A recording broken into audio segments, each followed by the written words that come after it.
Hey, what's up? Dude, you got an old Steve? Because I'm tapped out, man. Really? Yeah, I haven't. I've been racking my brain trying to come up with one. I just, Daddy don't have it today. You have one? No. Oh, Steve! Okay. I was about to do the same thing. Really? Okay, I want to get right to this motherfucker here. Because I don't really get many. But Andy sent me one, and as I read it, I thought it was just for me. Just for me. You know what that is? That was the black song jingle for the black children's hair care products. It was just for black kids. It would be a commercial, and a little black girl would come on and go, just for me, for our hair. Okay. I thought you would know about that because you did the Murray's joke. So I thought you knew about. I use Murray's. That's the only reason I knew it. Nigga grease. Okay.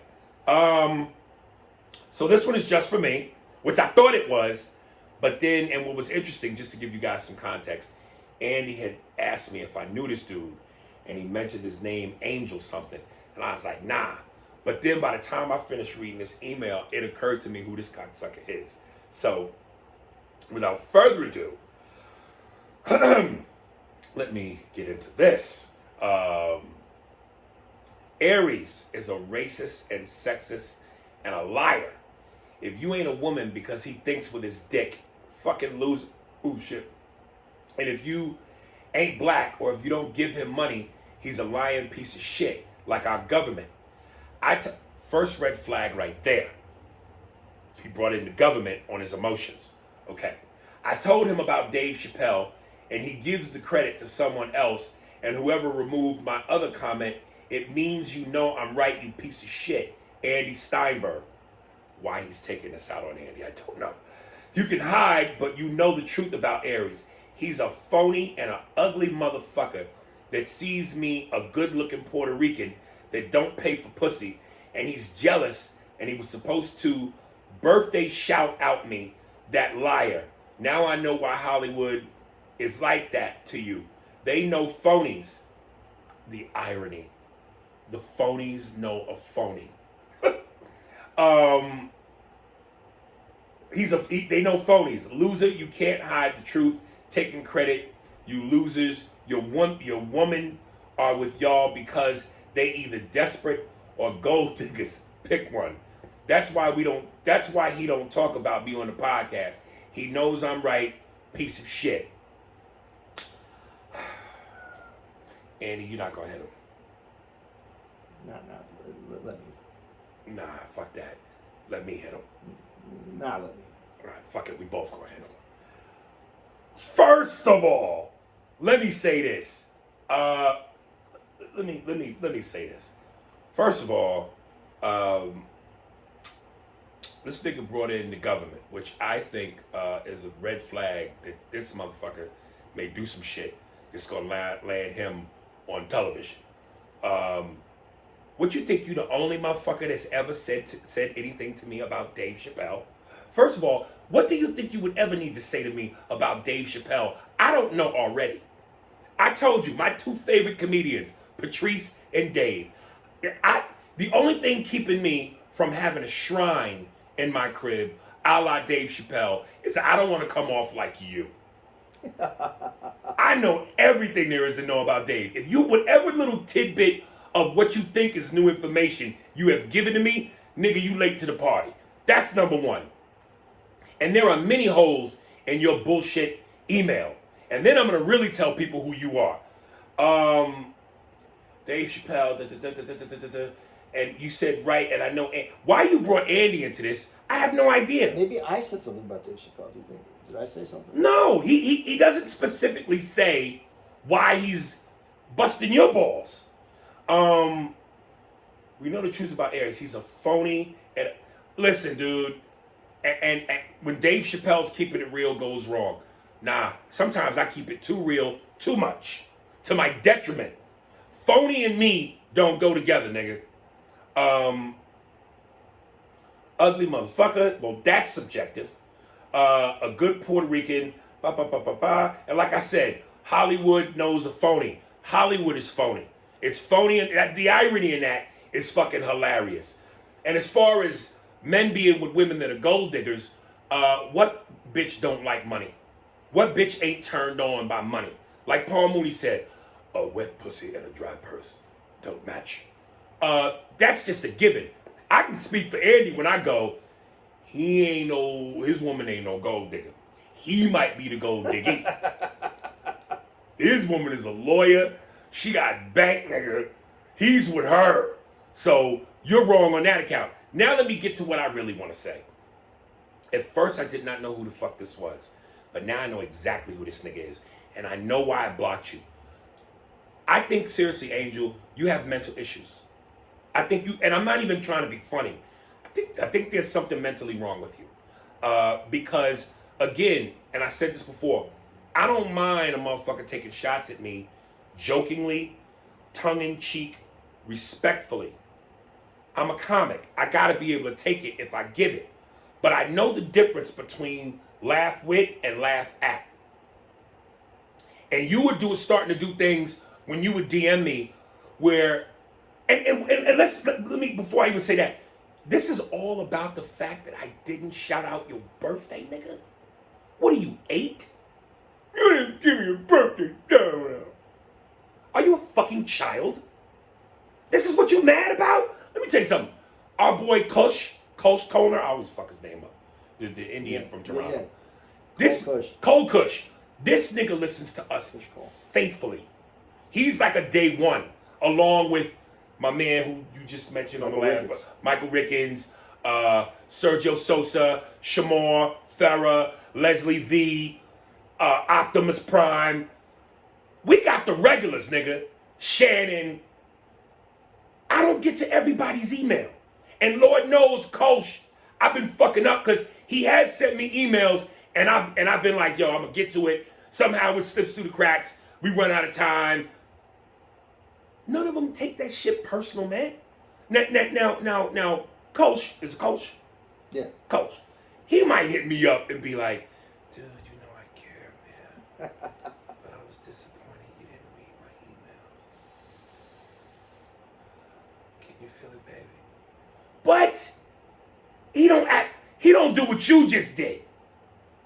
And what's crazy about you, and this is why I think you off, dog, you would send me messages based on, you would ask me a question. Hey man, did you see, and I'm just making shit up but it's the gist. Hey, did you see the football game yesterday? And because I didn't give you an answer, you go, you motherfucker. You didn't fucking get back to me. I asked you about the fucking football game, you fucking piece of shit. Something wrong with you, B. Something wrong with you. No means no. If you get with a woman, something's wrong with you, B. You can't lose it just because I don't fucking talk to you on a regular basis. You know what I mean? People hit me up. And again, most, 95% of so-called air quotes I'm doing here, celebrities don't interact with their fans. They don't give a fuck about y'all. I talk to the people. I interact with the people. I don't be on that celebrity shit, whatever that means. So I'm not sitting here saying, dude, you ought to be lucky I'm even talking to you. Because that would be some high and mighty shit, and that ain't me. But, you know, I try to get to you when I can. Nigga, I'm looking at porn on my phone a lot. I'm looking at different shit. I'm reading, you know, stocks and shit and trying to figure some money shit out. I ain't got time to converse with you on every fucking level. But the fact you took that shit so personally and you started hitting me with consistent insults, fat motherfucker, you a piece of shit. Even though I'm reading it, I hear your tone. Nah, nigga, you blocked, yo. You up out of here, yo. Fuck out of here. Matter of fact, just as a special treat to you, Steve, I'm going to read this again. And as always, play the Eminem Stan music underneath. And give me a 60-40 balance. 60 me, 40 the music. But definitely hear us both. Starting that in 3, 2, 1. Matter of fact, dog, for you, I'm gonna hook you up. I'm gonna read this again. I'm gonna read this again the proper way on your behalf. Yo, Steve, hook me up, dog. Aries is a racist and sexist and a liar.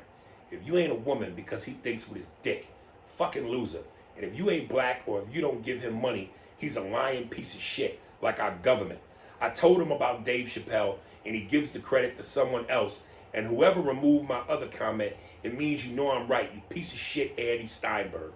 You can hide, but we know the truth about Aries. He's a phony and an ugly motherfucker that sees me, a good-looking Puerto Rican, that don't pay for pussy, and he's jealous, and he was supposed to birthday shout out me.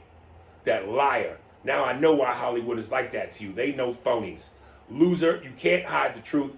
Taking credit, you losers. Your women are with y'all because they either desperate or gold diggers. Pick one. That's why he don't talk about me on the podcast. He knows I'm right. Piss of shit. Is it my turn? Yes, it's your turn. Angel, right? Yes. Happy birthday, motherfucker. See, even through your wickedness, Andy gave you a fucking birthday shout out. Shout out now. Shut the fuck up. There we go, nigga. And if for some reason you should pass on to the next life early, I'll be at your funeral to say happy birthday. Moving on. And now, dude, my boy Kush did send me one. I want to get to his only because I can't say what I just said and then not read his shit. So, Kosha, here it is. Kosha, Khaira. But that's not how he has it on Instagram. No. But how you say that? Crush Cole on Instagram, isn't it? Kush Cole. But Kosha, Khaira. Khaira. Dude, send in a voice message. Yes. That's not all you said. It's Kosha Khaira. That's probably right, nigga. Kosha Khaira. Watch The Servant, Aries and Andy. Watch The Servant show. It's on Apple TV, and it's on Sensational. And it is Sensational, pardon me. It's first season as of right now. They are currently filming season 2. I have recommended this show to you both several times. It would be cool if you both watched it, broke it down, and analyzed it on the podcast. Question, have y'all ever watched Down to Earth with Chris Rock? I thought it was his best film. My favorite Chris Rock film. Any thoughts about it? Finally, if you could both make a comedy action film, like say a Rush Hour type of film, who would you have as your starring 5 actors and actresses? Mine would be Aries Spears, Will Smith, Denzel, Jim Carrey, Keanu Reeves, Love and Light, my partners. Have you ever heard of Sensational? No, I haven't. I'd like to check it out, but I don't know anybody who has Apple TV. Apple. I don't either. But there's a couple good shows on there. I would like to get it. Right. Maybe we'll have to figure out a way to. I'll let you get it and then tell me if it's worth getting. All right. Down to Earth. You seen it, Chris Rock? What is that one? I think that's the one where he dies and he comes. Chaz Palminteri is in it. I think it's the one where he dies and he comes back as Chaz Palminteri. Is it something? Is it kind of like a remake of Heaven Can Wait? I think. Was that a romantic comedy? Well, kind of, and it's with the. No, I'm not gonna remember the dude's name. Sorry. Warren Beatty? Yeah, Warren Beatty. I don't think so, because I remember seeing that when I was a kid, and that was like more of a romantic comedy. Yeah, so this wasn't. This was. No, I don't think so. But no, I've never seen it, dog. And as far as a Rush Hour, like a comedy, Rush Hour, dog, you always give big numbers to break down. 5 actors and actresses, Jesus. Just say 2 sets. Rush Hour, that's like a buddy comedy, right? Yeah, it's a buddy comedy. It's an action buddy comedy. Action buddy comedy. I always had this fantasy they did a Rush Hour, not a Rush Hour, but a Bad Boys 3, and I was like in it, like as a cousin to one of them dudes, and it'd be a threesome. But yeah, man, I don't have a particular, as long as they funny, I don't give a fuck.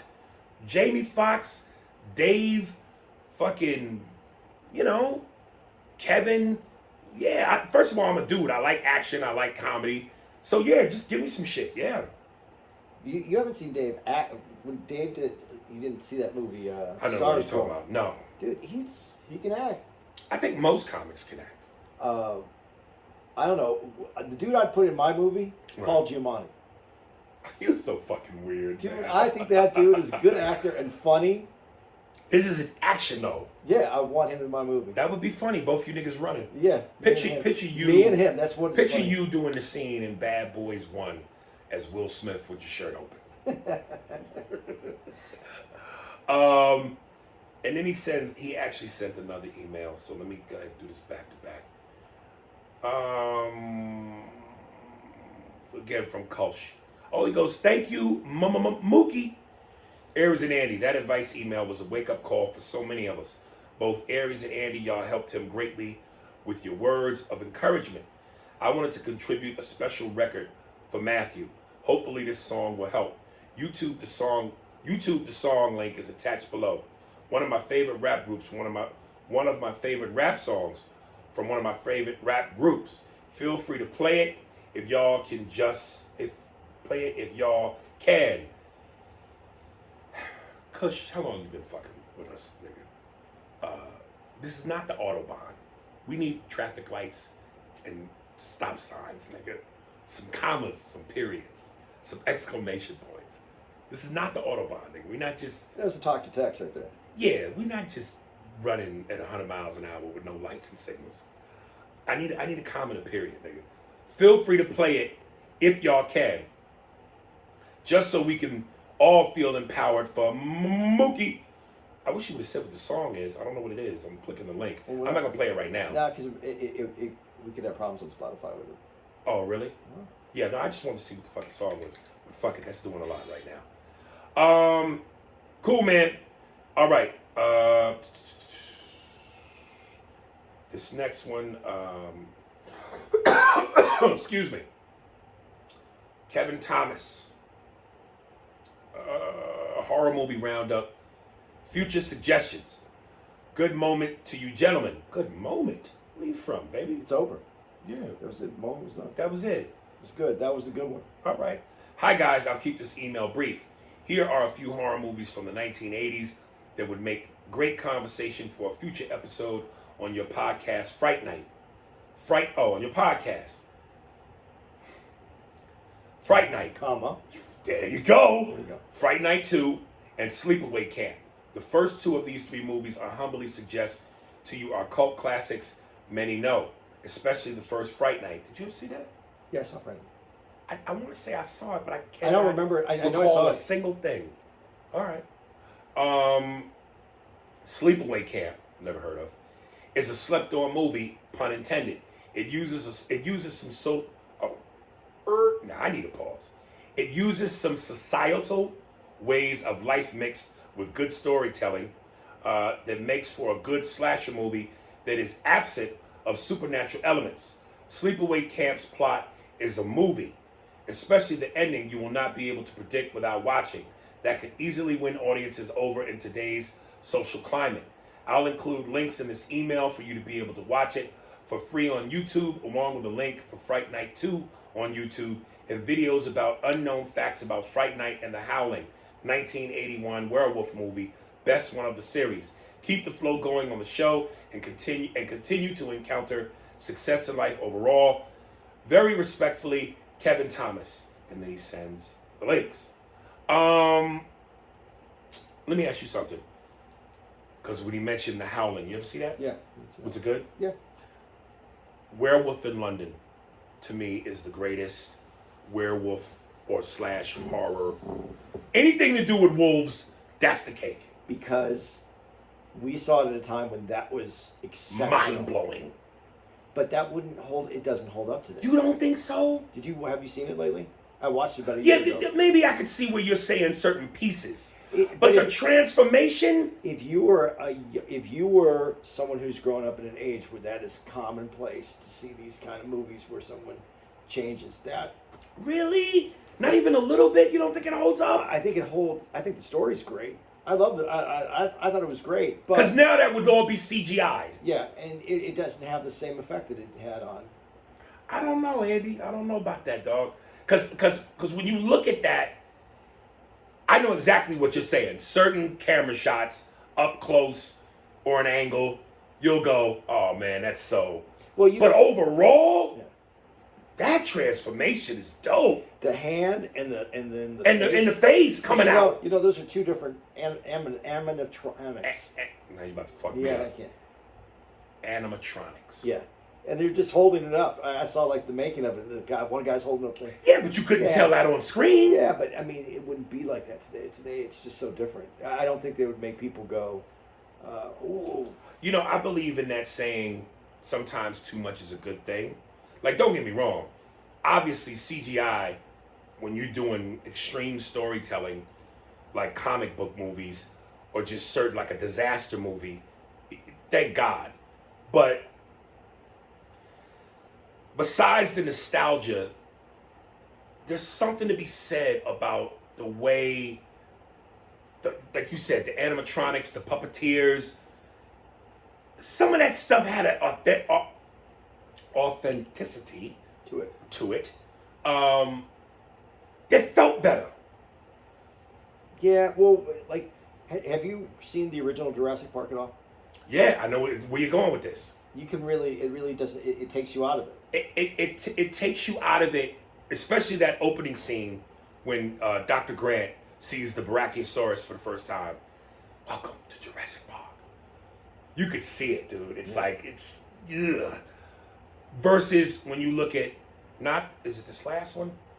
This last Jurassic World. And I know I mentioned this on the podcast. When the girl gets out of the military vehicle because she hears the boom of the Brachiosaurus. When they show that Brachiosaurus, when they show the Brachiosaurus societal animatronics, I'm trying to say all that shit now. Yeah, dinosaur. But when they show that his leg hit the ground, that looked great. The texture, it made the original Jurassic Park shot seem horrible. So the only reason I said that is that doesn't hold up, the original Jurassic Park, to what we have today. So I mean, it's just yes, you're right. It doesn't hold up, but some of those scenes with the T-Rex when it first breaks out of the cage at night with the rain, that I'll take that over CGI any day. Okay. That looked phenomenal. But I'm just saying that it's very low tech today. Right. I don't think people would appreciate it as much. I thought it was great. I love my favorite part of that movie was his friend decomposing. As he, and it was just a little. It was subtle. It was just a little bit. Right. That was great. You know, it's almost like you feel like, because everything can be so CGI now, are we pushing people out of business? Like those guys that win those awards, Stan Winston, Rick Baker, those dudes are Oscar-winning makeup artists. I don't think it pushes them out because it's a combination now. Right. They're making them. You don't think it'll ever get to a point where they don't need those guys? Go, look, we'll just CGI everything. You know, someday they're not going to need actors. That's sad. No, well, fuck. If we're there, I'm out. And I don't mean out the business. I mean, I'm take me out of life because we're on some other shit now.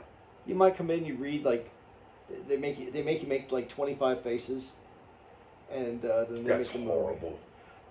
Could be done. You know, while they're bringing up all these movies, did you ever see Leprechaun? I will refuse to watch that shit. Dude, listen, and I know it's one of those things where you go, it's so bad it's good. I've seen little trailers for that bullshit.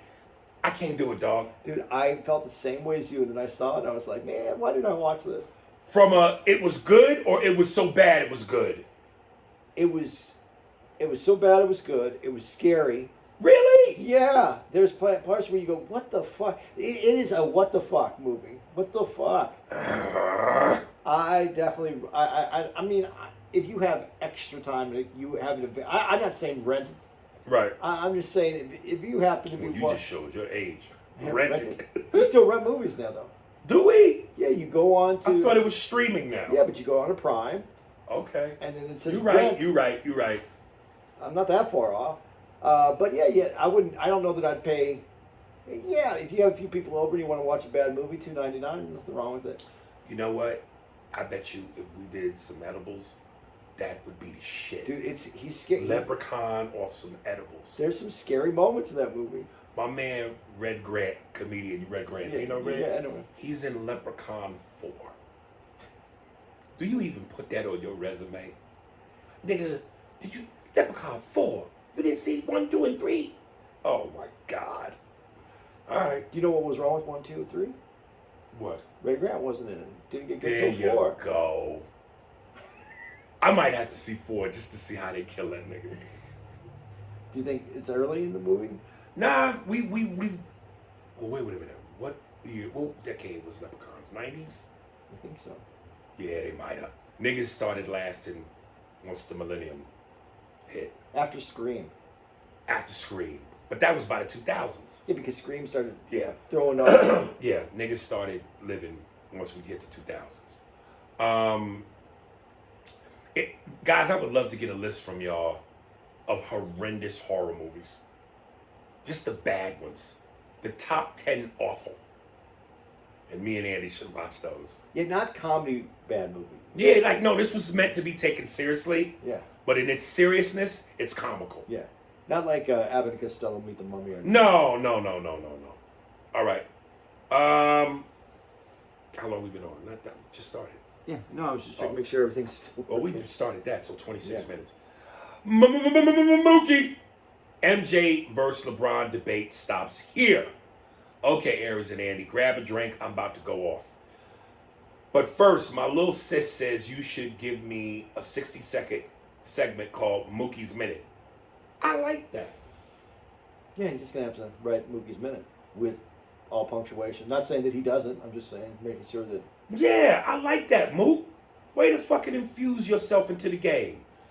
Now to the meatloaf of this email. 6-0 beats 4-6 any fucking day. What about those two records is hard to comprehend? I would rather only play in 6 NBA finals and win all 6 than play in 10 and only win 4. And even if he does get to 6 rings, his record is still 6-6. You fucking momos. Sorry, my inner Italian, which is my mom's side of the family, came out. You fucking momos. LeBron has to live with being beaten 6 times in the finals. 6. Not 2, 6. Ask Michael Jordan how it felt to lose in the finals. Oops, you can't. Ask Michael Jordan on what was his thought process for Game 7 of the finals. Oops, you can't. And since we want to create stats for LeBron, how the fuck do you ignore Jordan has never played in a Game 7 in the NBA Finals? Mr. Big Nose Nick Wright. Come on, man. I was born in the 90s, so I'm from the era of Jordan's second three-peat till today. And I can tell you LeBron ain't better than him. And peep this. Jordan didn't win till he had the right pieces. Okay, cool. But them pieces came to him. Unlike LeBron, who also didn't win till he got pieces. Traveled to his pieces. Now this is where I'm going to be called bitter. I'm a Miami Heat fan, so when I speak down on LBJ, people say, oh, he mad because he left. Or how can you talk trash about a player that gave you 2 rings? 2 rings. First of all, he came to my team. I ain't hop on bandwagon teams following him around. And second, he chose a team he knew could beat that Celtic team that kept taking his lunch money. Then he froze in the Dallas Mavericks series. Then he beats a young Thunder team for his first ring. Then he beats San Antonio, luckily, because of Ray Allen in Game 6. Then gets mollywopped by San Antonio the next year and leaves Miami because he's soft and realized the Miami office ain't his puppets. Pat Riley wasn't going to remove or pick up players because LBJ said so. So I ain't mad about him leaving. I don't like how he left. We beat the Spurs, they beat us, and we're supposed to go at it one more time. Best out of 3. But nope, LBJ went back to Cleveland where he knew he could control the office like a spoiled bitch. The karma whoops his ass when KD pulls a bitch move to solidify himself with rings, and it was against LBJ both times. Michael Jordan is the best. You gotta respect the man that made sure he ain't lose a final series, and he did it while having a lot of internal beef with the office. Come on, man. But Aries, I do disagree with you about the bubble. I actually love the bubble because it was basically all road games, no home advantage, and you can judge your squad on how they look on the road. Shout out to my team, Miami Heat, for making it to the finals. 6-0 is 6-0. No experience of losing an NBA Finals. Jordan is the GOAT. Bars.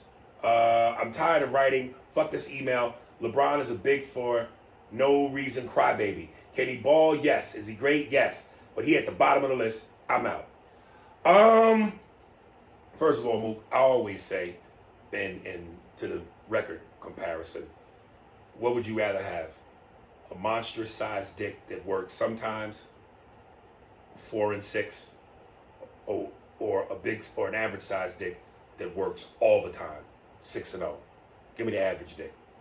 But to LeBron's defense, I will say this. That year they played the Spurs again in the finals when they lost, when they could have won their 3rd ring in Miami. That wasn't on LeBron. That was on D-Wade. LeBron was ready, cocked, loaded, ready to fire on all cylinders. D-Wade was a shell of himself by then. He was kind of hurt. Bosh was limping his way through that season. Injuries is what stopped the Spurs. And I put the blame on D-Wade because, truthfully, D-Wade was at his peak of his powers in 06 when he carried the Heat to that championship because Shaq wasn't really Shaq no more. And after that, every year D-Wade's body was eroding more and more. And to beat the Spurs, a finely tuned, on top of their game, well-coached Popovich Spurs, yo, you got to bring it. You got to have it.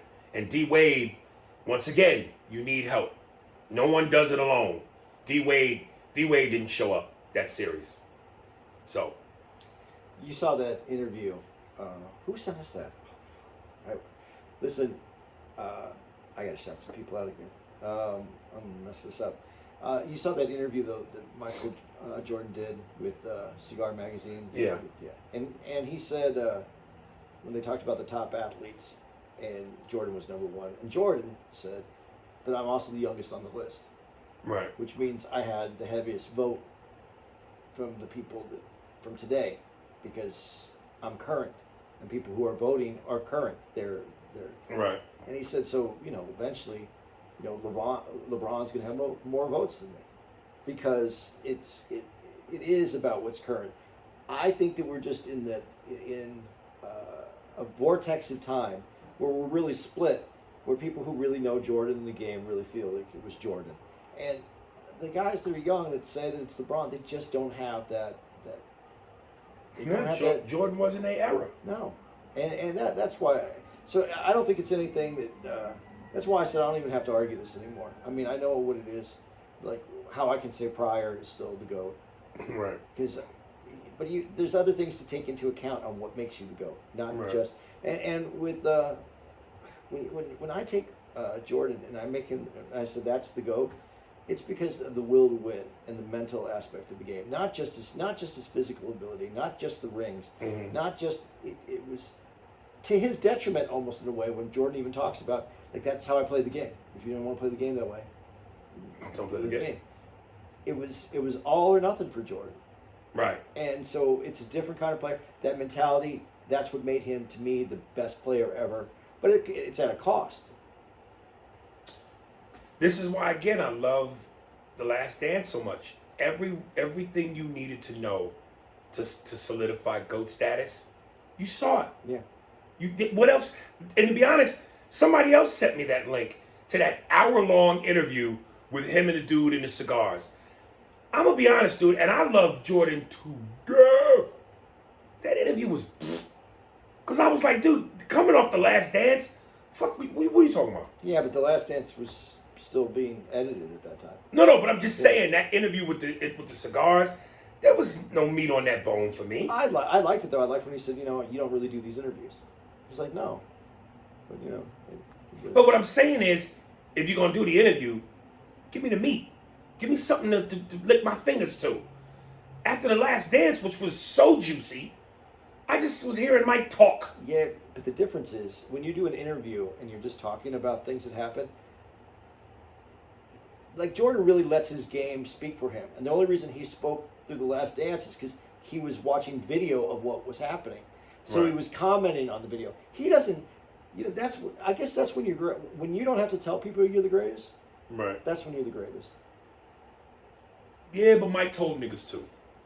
But he told him in his game. Yeah, no, he did it verbally. That's why I'm like, the mystique. That's why The Last Dance was so great, because everything was what we were designed to see. Sometimes I dream, squeaky cleavage. That's Mike. He don't curse or do nothing wrong. When we really find out, bitch, hoe, fuck you, bitch, make a jump shot, you fathead motherfucker. I'm Black Jesus. Come on, man. But okay, and again, just for looking at both sides, do you think that Jordan in this social media age could have been that Jordan, that same kind of Jordan? No, because he even alluded to, I would get killed in this Twitter age. In that interview with the cigar dude, he said, I would get killed in this social media age. And that's one of the things that's amazing about LeBron. Right. Because he works out of this period of time.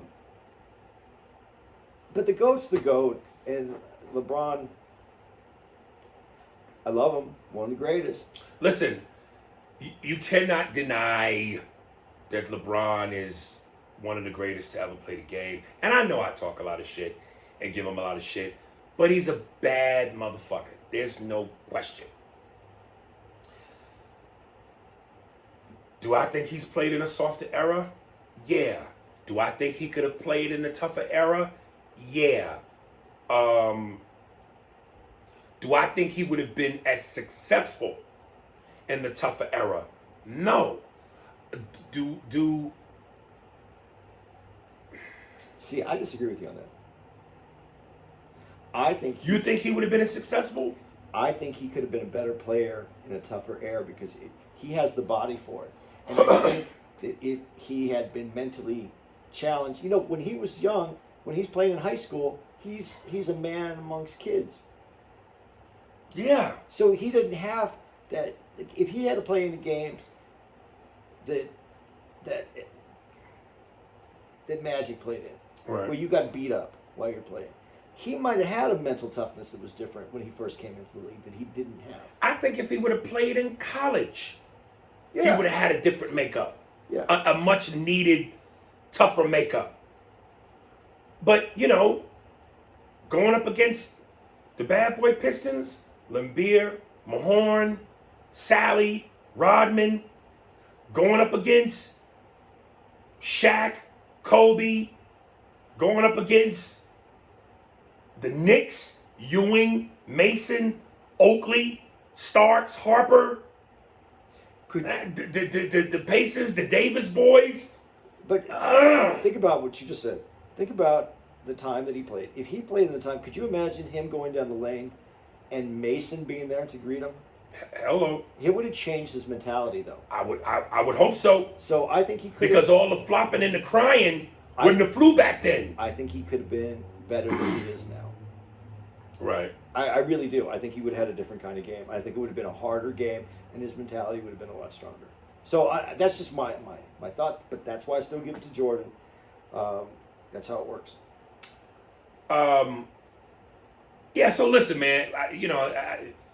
I agree with what he said, though. Right. Hats off to LeBron. But again, the way he went about it, hopping from different teams, Scotty and Horace Grant was brought to Michael. Do the draft. Dennis Rodman was brought to Michael.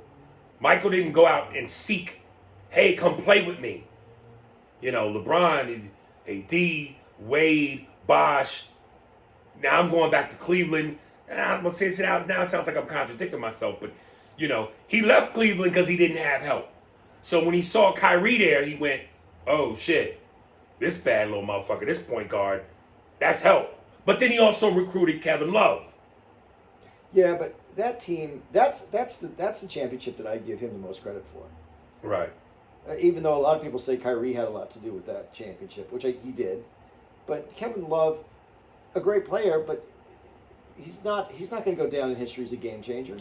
If Kevin Love was the Kevin Love that he was in Minnesota, that team was whoa. But he wasn't. But he couldn't be because LeBron had to be the star of that team. You don't think he still could have been that? Not to that extent, because he was the everything went through Kevin. Right. So it was a different game that he had to play. But going back to Jordan again too, when you brought up Rodman, that's also a difference on mentality, because you would have thought that there's no way that Scottie Pippen and Jordan would have went, yeah, let's bring in Rodman, because of the experience that they had with him. But they needed him. But that's what I'm saying. Their mentality is, yeah, that's the guy that we need. Right. Let's bring him. We're replacing Horace Grant on steroids. Yeah. Not as good a jump shooter, but rebounder and defender? Shit. Scotty, you make you get 4 more points, I'll get 6 more. That makes up for Horace Grant's 10 points.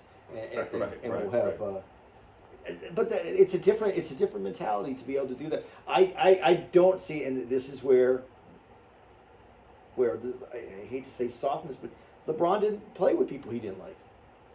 It was always a problem when he played with people that. Right. And if you fucked his mother, you was homeless. I wasn't going to go all the way there. I insinuated a little bit of it, but I didn't take it all the way there. Yeah, listen, a lot more people give LeBron flack than I think he deserves. I'm probably one of them. And again, my biggest issue was simply stop the MJ comparisons. Until this nigga gets at least 6, I don't want to hear it. I don't want to hear it. He's got 4 now. And again, he ain't getting younger. I know he has mystified people with this amazing ability to still play like he's 20. But when Father Time knocks, he don't just knock. He smash your door in like the SWAT. Everybody, I don't care if you butt naked and your mama, get on the floor, face down. You ain't got time to put your clothes on and get your shit together when that motherfucker comes. Kobe's the other person who came right out of high school that played. That's one of the top players. Right. And when it was over for Kobe, it was over. Yeah. Pop. And he was still strong. I mean, he's everything except for that Achilles. That's what I'm saying. When that motherfucker knock on your door, it ain't subtle. Everybody get on the floor. Get out. Hey, get out. Don't you fucking move. Shh. Goddamn, let me tell my wife to put a robe on. You got her titties out. Put your titties on the carpet. Jordan. When Jordan retired from the Bulls the second time, he didn't want to retire. He said it. But he was forced to. Then he comes back with the Wizards. Tendonitis. Tore them knees up. Yeah, but he said that. That's what I did like in that cigar interview, though, when he talks about going to the Wizards. And that he didn't want to play. You know, he didn't go there to play, but he felt he still had something to give to the players. And not as Jordan the star, but as Jordan the teacher. Yeah. I'm going to show you what you can do. Right. All right. We spent a lot of time with Jordan. Love it, nigga. AB. I think she's a regular now. I think we could start to put... You... Read the beginning of that. Oh, yeah. No, I know. I got it. Okay. The part about our dicks. No. Did you read the...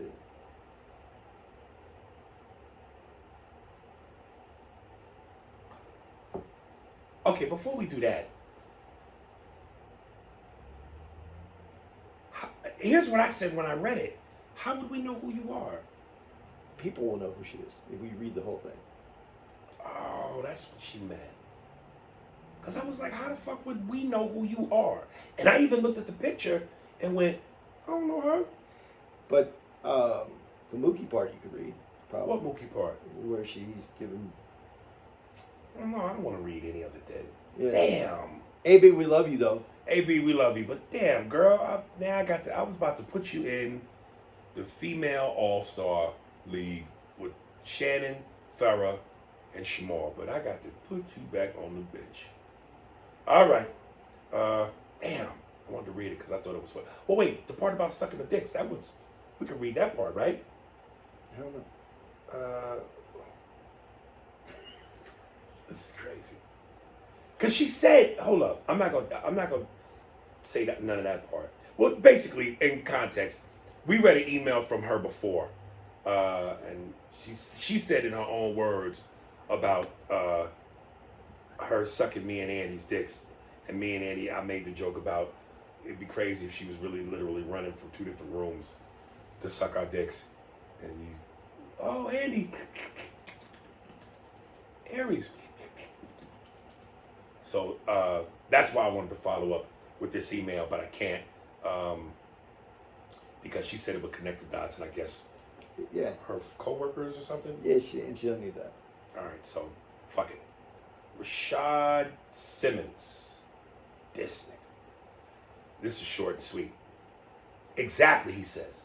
The list of my favorite games from the 80s was Hall of Fame worthy, but you added an extra BA with Contra, and it wasn't Infinite Life. It was 30. You know what, dog? You right. That was my bad on that.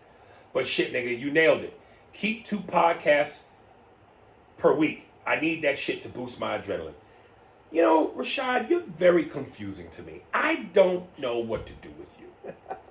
I feel like when Tony Soprano said to Jackie Jr., you know, I haven't made up my mind what I want to do with you. I don't know what I want to do with you.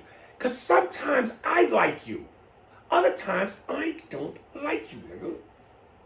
I don't know what I want to do. I know that I have a cot for you in my house. For you to lay down if you want to lay down. And I got the main door open, but I got the screen door closed and locked. So you can look in the crib and see the cot. But you can't come in yet. I think he feels the same way about us, though. Giovanni. How James Gandolfini navigates emotion. Hello, Aries and Andy. I've been wanting to write into you guys for a while now, and the YouTube video I am sharing with you seemed like a good sign to finally do so. It's a video that analyzed one scene in The Sopranos and showcases James Gandolfini's talent as an actor. It breaks down that scene where he's talking about having a panic attack, which leads to him having a panic attack in therapy. It's about a 10-minute video.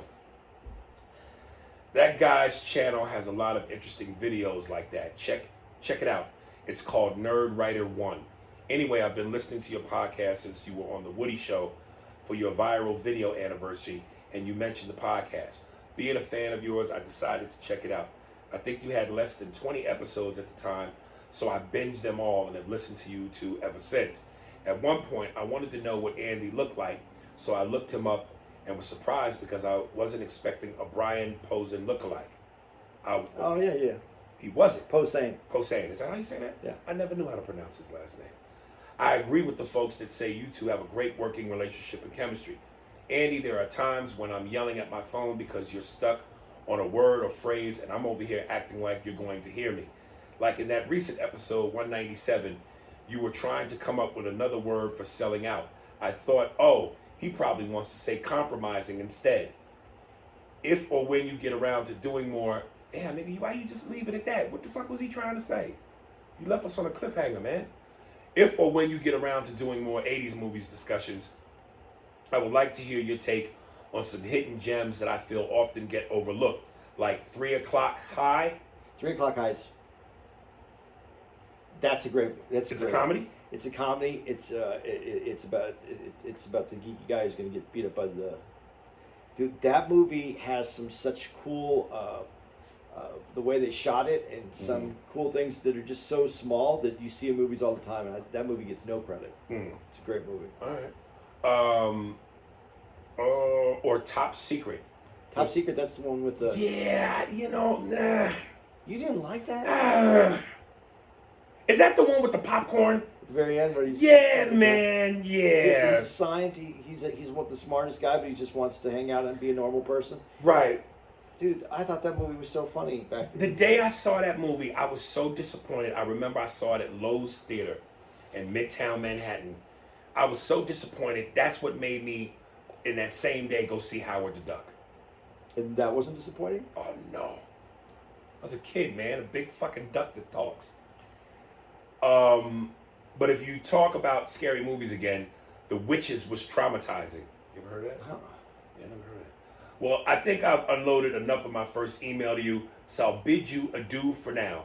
Sincerely, Giovanni, a.k.a. Javante. So which is it, nigga? Giovanni or Javante? Those are two very specific ethnicities. What you fucking Giovanni? He's a fucking Italian. But he saw Javante, that's a nigga. He saw 3 O'Clock High. I'm very pleased with you. You perked up, nigga. Yeah. It's like you did a line of coke. That's one of those movies that I always say to people, have you ever seen this? And they go, no, I never saw it. So it doesn't... Like Buckaroo Banzai. Yeah, but there's... Buckaroo Banzai has, like, this cult following. Like, if you type in Buckaroo Banzai on your phone, a bunch of shit's going to come up. Really? Yeah. Because there's that much shit called Buckaroo Banzai? No, because the movie has a following. Oh, okay. I never knew that. Yeah, there's more weird people besides me. All right. Andre Oliver. Dude. Oh, fan for life. Andre Oliver. Dude, you read my email out on the show. Much appreciated. Much appreciated, man. My mates heard. Mates. Oh, I think this is London nigga. My mates. I checked out Andy's set from 2 years ago on YouTube. Andy's Mexican Jew joke was hilarious. Andy, you're really a funny dude. So much self-deprecating you do, like you're a wizard. Aries looks like an old school rapper. Let me try this again. Andy's Mexican Jew joke was hilarious. Comma, he puts. Andy, you're a really funny dude. So much self-deprecating. Oh, you do look like you're a wizard. Aries looks like an old school rapper. Okay. Question. You guys are older than me, so you understand. Who was crazier? Mike Tyson in his prime versus George Foreman in his prime? I say George, but they're both badly beaten up to shit. Well, you're wrong on 2 counts. Number one, George Foreman was never known as being crazy. He was quiet. He was a quiet killer. Down goes Frazier. Down goes Frazier. And if anybody out there has never seen that fight, YouTube Joe Frazier versus Foreman. That nigga hit that nigga so hard, he made him bounce. He made him hit the ground and then bounce off the ground. Yeah, George never had a reputation for being crazy like Mike. The only thing those 2 guys had in common was extreme knockout power. George was just quiet, man, and aloof. And you're wrong on the second count. Both them dudes didn't get beat up. Muhammad Ali is really the only guy, and he didn't even really beat him up. George tired himself out, and as you see that round where he got knocked out, he was just tired, and Ali caught him with some good combinations. You didn't beat George up. I guess you could say Mike, the only person I really think beat Mike up was Buster and Holyfield in the first fight. Other than that, Mike more or less quit on himself. Lennox kind of beat him up too. Yeah, so, that's my assessment on that. Mike's always been the craziest one. Right. And I'm just happy the brother came out on top. Yeah, and the crazy didn't kill him or put him in jail. But Mike wore all that on his sleeve. All of it. You knew what you got. There was no phoniness. There was no hiding. You knew what the fuck you got. Here's my question. Both in their prime, who wins? Foreman or Tyson? I think prime versus prime. At the peak powers. I don't think Tyson can get to him. Shit. You don't think Tyson could get to him? Fucking Foreman is tailor-made for Tyson to get to him. Tyson had footwork, head movement, bob weaving. You mean you don't think Tyson hits him? I don't think Tyson can knock him out. Shit. I think Foreman gets him in and just does that washing his clothes. Let me tell you something, dude.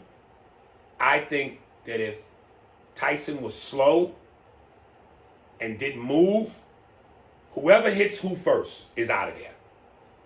But Mike, I'm talking Kevin Rooney Mike. Side to side, peekaboo, ducking, footwork, knew how to cut off the ring, threw combination punches and bunches. And you talk about a guy who's slow with looping, telegraphed shots. But Mike dips one of them bitches, 3-punch combination, bloop, bloop, bloop. Foreman's out of there. Out of there. He's just such... Yeah, you're probably right. I'm not the boxing guy, but the way that he boxed, his size, Yeah, his size and his strength. But when you move like that, Ali told you how to beat him. Yeah, but Ali took a beating to beat him. Right, but that was the genius. He knew, hey man, watching machine, looping punches, take rib shots, cover up, tire out, nigga, you out of here. Yeah, but he took a beating. It wasn't like he took a beating to his body to get that. You know, taking a beating like you just really getting your ass whooped versus taking a beating, doing what you got to do for a win you know you can strategically get, I don't think that's a beating. It's a sacrifice. There had to be a time as that fight went on where Ali was like, I hope he wears out. There has to be a moment like, I hope he wears out. I think Ali knew he was going to wear out. Yeah, that's what he says after the fight. But when you're in that ring and he's still hitting you, right? He's still coming at you. Now, what round did that end? I want to say 9. Man, to sit there and take that kind of beating. I love when Foreman tells that story where he goes, early in the fight, Ali says to him, come on, George, is that all you got? He goes, yep, that's pretty much it.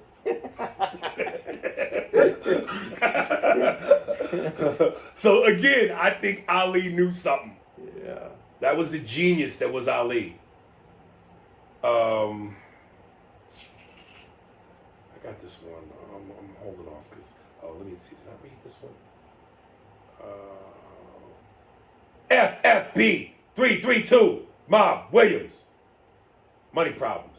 Hey, what's up, Aries? I was thinking about what you said about if you were rich and you and your kid's mom would be much better off. But I got the thinking. You got thinking. Can you catch that? I got thinking.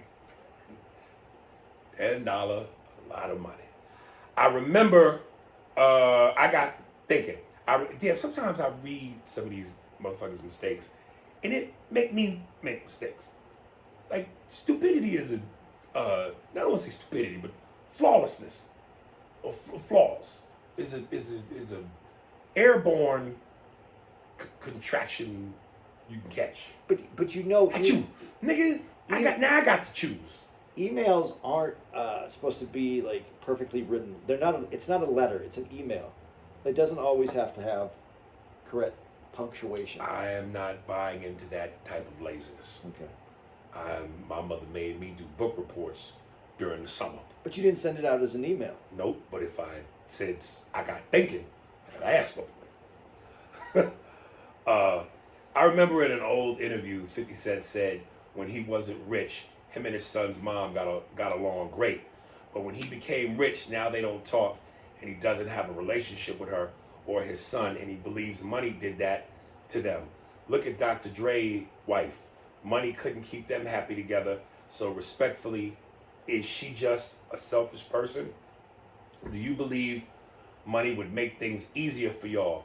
Love the podcast. I think no matter what, there has to be a base, a foundation for love. If you love each other, at the heart of it, money only makes things better. If you can't stand each other, money makes things tolerable until it ain't tolerable no more. Or until she's been in it long enough where she can cash her chips. I just don't feel the same way about money as you do. And that's surprising coming from ba-da-ba-ba-da-ba. It's money. Money can solve problems or money can be the problem. But you have to have a balance that the money isn't the problem, doesn't cause the problems. And if you have whatever problems you have going into getting money, those will be magnified with money. Whatever problems you have going into it? Yeah, like if you Well, yeah, real problems like fucked up self-afflicting problems, drugs, alcohol, insecurities, not taking care of yourself. Okay. Yeah. Self-inflicting. Yeah. But anything else, money cleans that right up. Money just pays bills. Oh, that's all it does. Okay, shit, my bad. But some motherfuckers can't pay their bills. Right, and then that's because that's a money problem. But then You can also have problems where, because you don't take care of it, drugs is too easy. But drugs is an easy one because now I have more money, I can buy more drugs. But that ain't doing nothing but hurting you. Right. But that's what people do who don't have a balance in life, that don't have that have the wrong people around them, that don't have their life together. Money, if you don't have your life together, and it isn't together, if your life isn't together solely because of financial problems, you need money because this XYZ has to be paid for, and this is the only problem I have in my life. Money can fix your life, but that's not usually the case for most people. Most people have other extenuating circumstances that money is going to cause problems.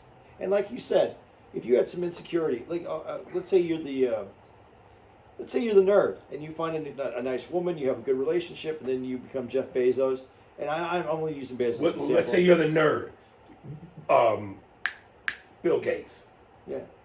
Well, he seemed to have managed it all right. I don't know, but if you're the nerd and you have a bunch of money and now you're driving the cool car and now women are looking at you and you've always been insecure now and you're married, now you might have a woman problem because now you might want to go, well, I would like to know what fucking this woman Yeah, said. I think that certainly could happen, but I also think those guys know. You have to know. At that point, it's about your money, because confidence and swagger and the ability to talk to women and talk a bitch out her drawers, whether you got money or not, that's a confidence that you have. So if you don't have money, you fucking.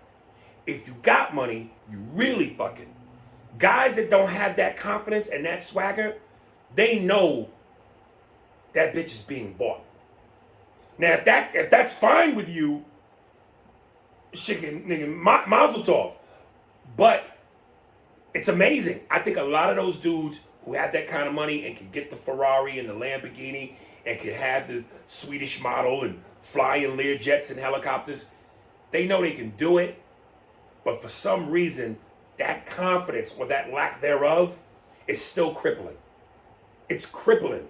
Even though they know they got the money to buy a false sense of security and pleasure, at the end of the day, listen, man, talking to a woman is hard.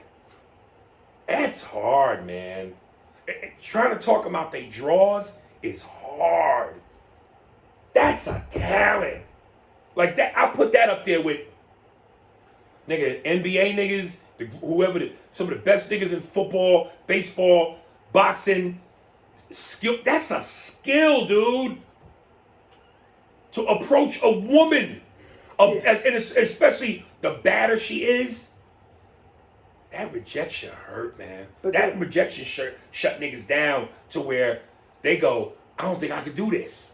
But a lot of those guys that you're talking about, guys that have the fame and the fortune, people, they're not going up to, women are actually coming to them. It changes the game. But they know it's still, they know the reason why, though. It doesn't make They know it's bullshit. Yeah, but it doesn't make a difference. Cause to a lot of them, it does. Maybe so.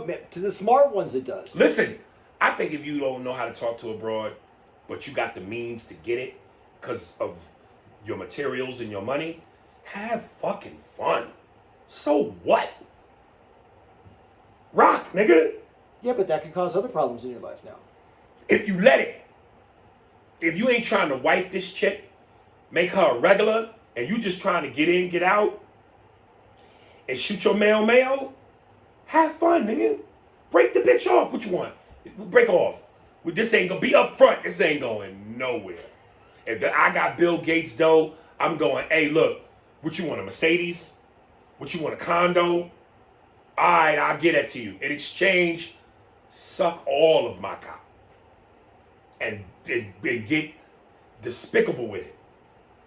It is what it is. If you're looking for love, if you're looking for something substantial, if you're looking for something meaningful, that's a different conversation. Yeah, but also when you do that, when you have that kind of fun, when you have that kind of fundage, and I like that.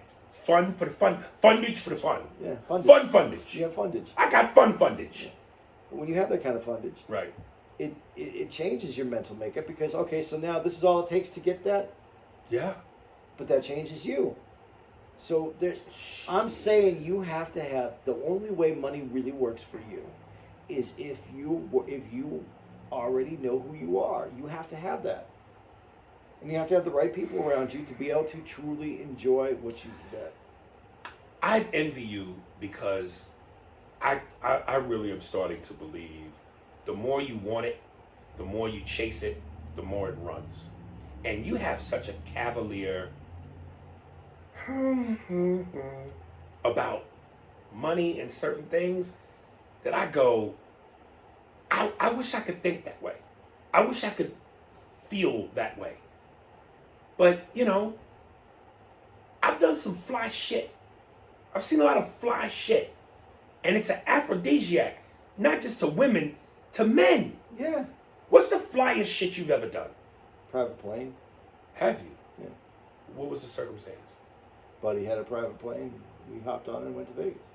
You and him, or you and a bunch of guys? A couple friends. How did that feel? Well, the greatest thing is taking your luggage and putting it in the nose of the plane. Like your overnight bag. Yeah. And then just walking on the plane, not having to go through security, not going through the regular airport. See, look at what you're pull looking it at. Up. Look at the conveniences. Yeah, you pull your car up to... This reminds me of what Patrice said to Anthony. White guys buy sneakers because y'all care about the gel factor. How does this affect the heel when I run? Niggas buy sneakers because it matches their hat. All the shit you just named, the conveniences, not having to go through security. I'm thinking, bitch, watch where I land this motherfucker. And I'm coming out with the fucking medallion, the diamonds, nigga. At least 18 African children lost their hands for this necklace. Dude, that's so gross. Like, nigga, I'm coming out with the look at me, goddammit. When I was younger, though, that is what I wanted. When I had things, I wanted people to see me in them. But I don't have that. I don't have the same feeling anymore. All right. Because it's about. But you did have it at one point. Yeah, I had a nice car, and I wanted people to see me in my nice car. I'd drive around the block twice so to make sure that they saw me. I can't see it. I can't see it.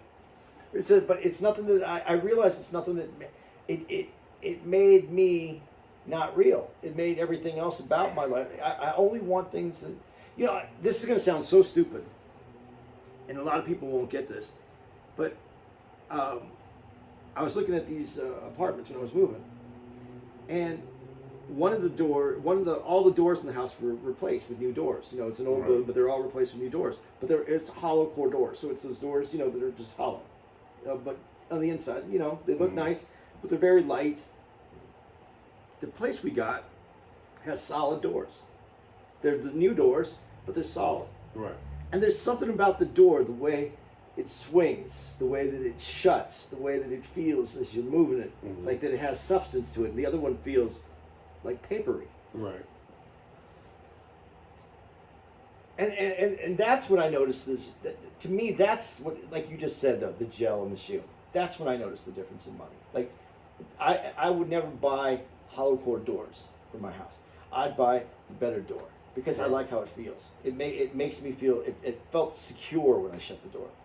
That's how I look at things now. Like, what brings me security? What brings me peace? Right. But see, that's what I'm saying. Like, I don't want it to come off totally superficial as much as it sounds. But you gain peace when you don't have to worry about shit. And when you can enjoy shit to the most max level of pleasure. There's a certain power in that no stress, no drama, just a calm.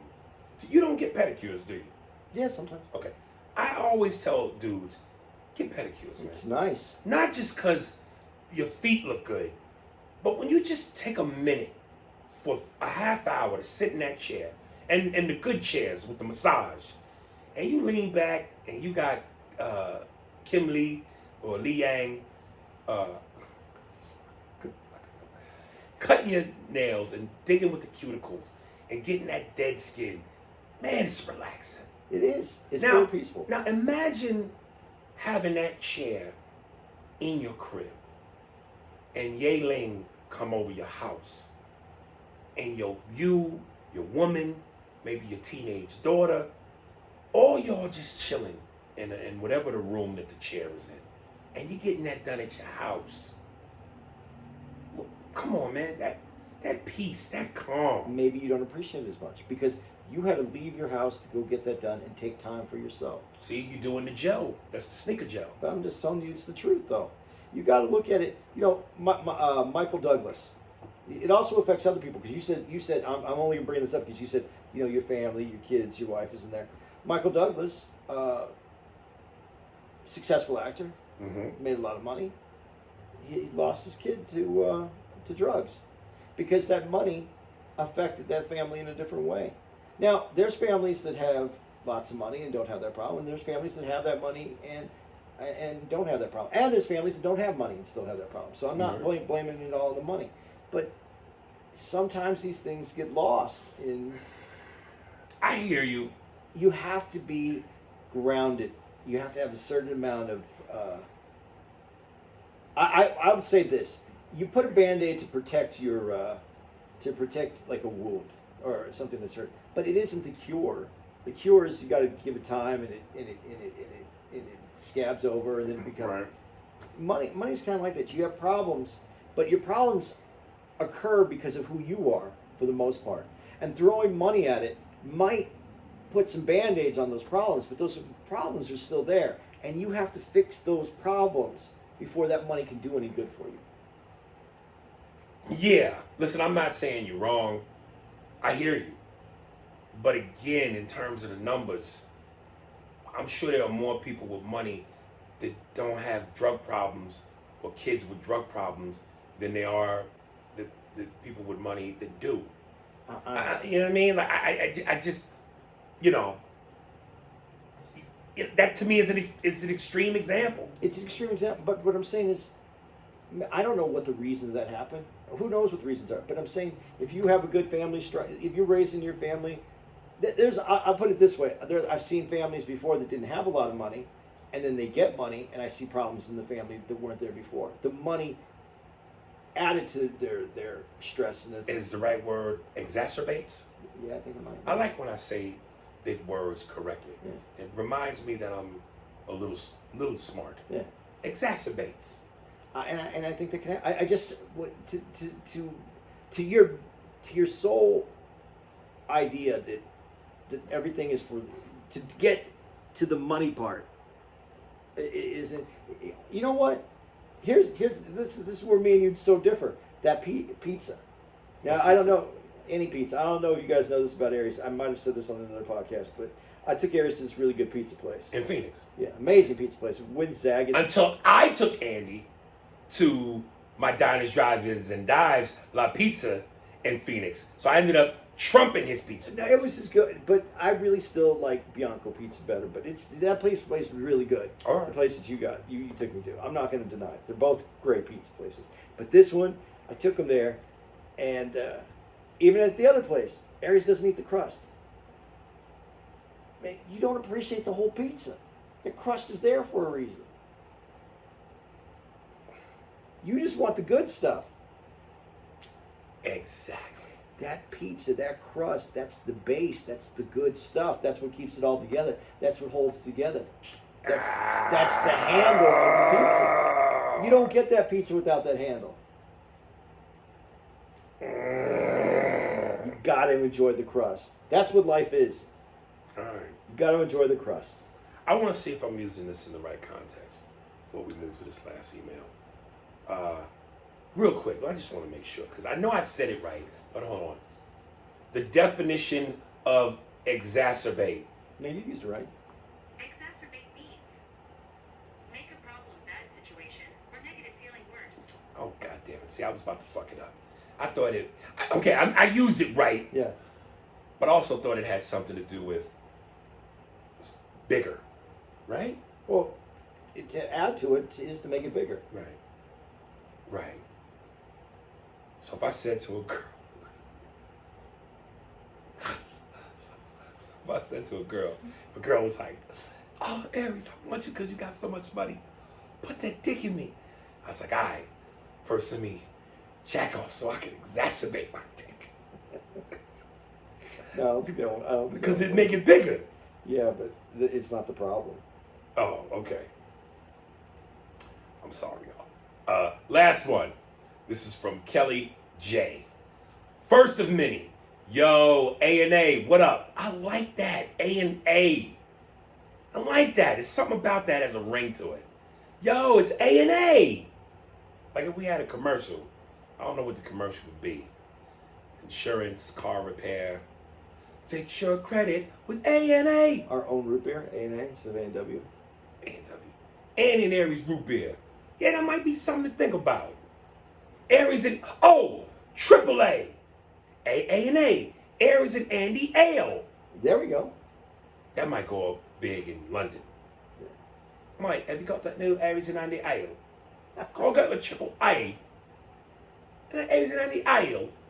And I think that's sexy. That might not work here, but I think in London, that'll be the shit.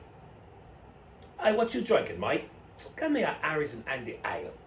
Maybe you could do that. You could do the Godfrey thing where do you have the Aries and Andy Ale? I don't have the Aries and Andy Ale.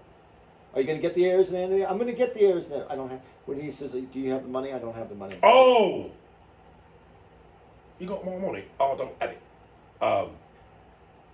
You got the Aries and Andy Ale? Oh, don't have it. You don't have the Aries and Andy Ale? Oh, don't have it. I want Aries and Andy Ale. Oh, don't have it. Then Jason Statham comes out. He wants the Aries and Andy Ale. That's a fucking commercial, nigga. That's how popular the beer is. And it's just a cold open of a crowded bar in London. Bunch of noise and shit. And the one guy sticks his hand through a crowded sea of people at the bar. He says to the bartender, "I want the Aries and Andy Ale." "Oh, no, Eddie." He's shouting to him amongst the crowd. "I want the Aries and Andy." No, it's three different people all doing that. "I want the Aries and Andy Ale." "Oh, no, Eddie." "You got Aries and Andy Ale." "Oh, no, Eddie." And then finally, Jason Statham comes in with it. He has it. "I have the Aries and Andy Ale." Aries and Andy Ale. Get it before they don't have it. Fucking awesome. We just, yeah. Get it before they don't have it. Get it before they don't have it. I like that. Fucking Andy. You think I'm bullshitting? All right, I'm starting this. We're going to have to give Godfrey a percentage. Or a little, at least, not a percentage, but like a fee. Right? Yeah. Get that Jew noggin of yours knocking. So that we can come up with the Aries and Andy Ale. So we have fun fundage. The Andes and Aries Ale is going to give us fun fundage. Just picture me with fun fundage. Bitch, go on. I want half your money. Oh, don't have it. All right. All right, Kelly J. Yo, A&A, what up? My name is Kells. I'm 29. I'm from Gary, Indiana, hometown of MJ, Michael Jackson. Oh, I read this in email. Okay, let me finish. I'm finally writing into the podcast, but consider me a regular because this will be first of many. I've been a loyal listener since the pandemic started. I came across the podcast from Aries' IG page. I'm mad I was so late to the game, but it's all good because I officially started from episode 1 a couple weeks ago. So I'm staying up to date on the current episodes while simultaneously playing catch up on the previous ones. I'm currently on episode 76. Them humble beginnings are crazy. Man, them humble beginnings are crazy, man. I never listened to the podcast before you guys, but y'all got me so hooked that I even started my own with my best friend. It's called Best Friend Talk. Best friend. Oh, I see what you did there. Fran. Made it sound like friend. Gotcha. Best Friend Talk. That's right. Oh, that's kind of nice. It ain't as catchy as Aries and Andy Ale, but it's nice. We're only a few episodes in, but we're doing numbers. But anyway, I'm glad y'all decided to start a podcast because Aries, you're hands down one of the greatest. I grew up on Mad TV, and you were always my favorite. In Hollywood, Look, I'm Smiling is one of the best specials I've ever seen, from beginning to end. Hilarious.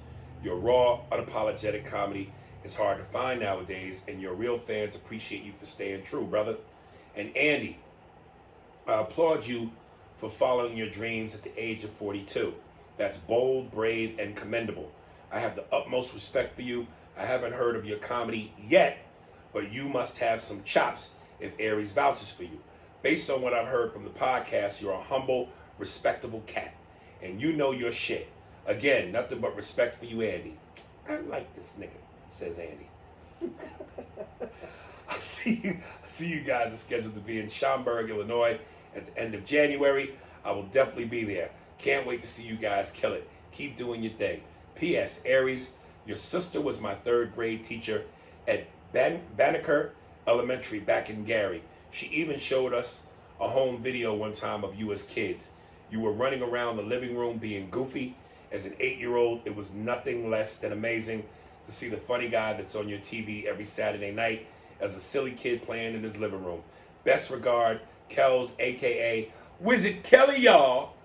All right. By the way, Wizard Kelly is the recurring character that I do on the cartoon Proud Family for Disney. So that's why he said, Wizard Kelly, y'all. That's what he says. So your sister's a teacher? She's a teacher. And what's interesting is Gary, Indiana, my grandmother, every summer we would drive from Jersey to Gary and stay at my grandmother's house. And you know, listen, man, he almost made me bring back some memories, man. Because living in the city and growing up in Manhattan, and again, I always say my playground, me and my sister, was an abandoned parking lot. And we grew up around the bodegas, quarter waters, all the Puerto Ricans and the Dominicans. I'm not black. To take that drive from Jersey to Indiana and be in a house for the first time. And my grandmother had a little bit of money.